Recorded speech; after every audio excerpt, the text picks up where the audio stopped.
Colours and Forgiveness, Episode 10. Lucy is a young woman with a problem.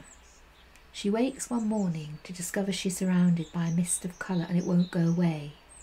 She feels it's trying to communicate with her. She persuades her boyfriend Tom to visit the mystical Isle of Iona in the hope of finding some answers to this strange phenomenon. While out walking, Lucy meets an old man who tells her colours are something to do with forgiveness. Months later, she's back. Tom has left her, declaring her mad. She's now seeing colours on other folk. And worst of all, on climbing up the moor to find Fedel, the old man, Lucy discovers only a derelict croft with no sign of anyone for a very long time. Lucy gets a summer job on the island, unsure what to do next, and following a strange dream, decides she must begin what Fedel said. As Lucy folded the beautiful soft red jumper up and handed it to a beaming customer, she found herself watching her colours. She had noticed they'd faded a little. She knew it was something to do with that strange dream she had weeks ago and the sad eyes of the nun. She decided to do some digging into the history of the abbey and maybe even find out about the croft where she'd seen Fedel. "Oh, there are many legends on this island," said Hannah in their lunch break.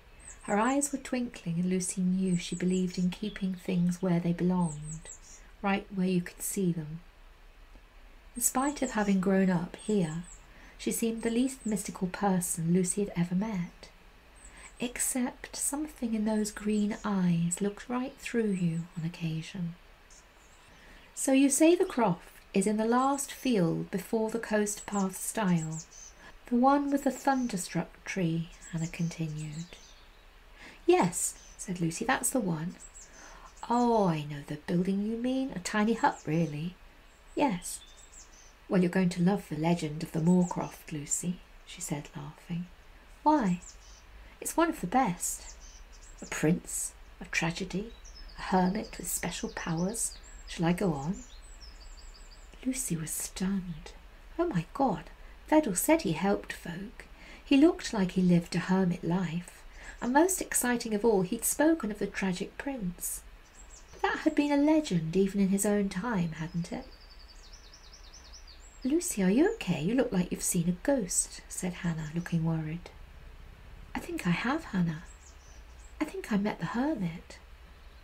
"No, he lived centuries ago. You can't have met him. You probably met old Roy, the wandering hermit. He shelters up there sometimes in a storm. We all keep an eye on him, but he's happy living wild." Lucy hesitated. It had been stormy that day. Perhaps it was Roy she needed. But how to explain the beautiful fire and the cosy home of Fedel? "Anyway," said Hannah, obviously enjoying the impact she was having on Lucy, "the legend goes that an old hermit lived there, and he had the power to heal. No one really knew when he arrived, but the most popular story says he was once a nobleman, an Irish prince, but he'd come to Iona following a great tragedy." Lucy thought of the eyes of Fedel, and then she realised the eyes of the nun in her dream were Fedel's. Somehow he'd got into her dream, and he'd helped her. She was beginning to think about her past again, going for long walks, listening to the stories of others online who'd suffered great tragedy.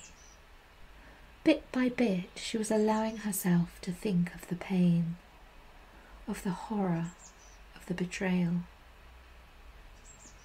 and wondering if maybe she could find a way to forgive them. She thought of Fedel's fable now. How terrible to be the cause of so much death. While all she could be sure of right now was her colours were fading. So something was working. To be continued.